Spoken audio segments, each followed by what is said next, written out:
ఆమంతము గల సతికి ధీమంతుడనగు పతినోయ్ సతిపతి పోరే బలమై సతమతమాయను బ్రతుకే.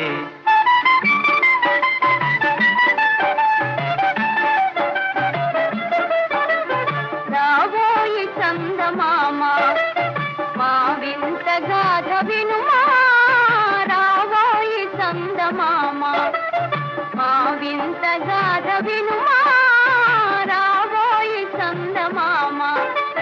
ప్రశ్నలు పలికిన పతితో బ్రతుకగా వచ్చిన సతినోయ్, ప్రశ్నలు పలికిన పతితో బ్రతుకగా వచ్చిన సతినోయ్. మాటలు మూటకమాయే నటనలు నేర్చెను చాలా. రావోయి చందమామ మా వింతగా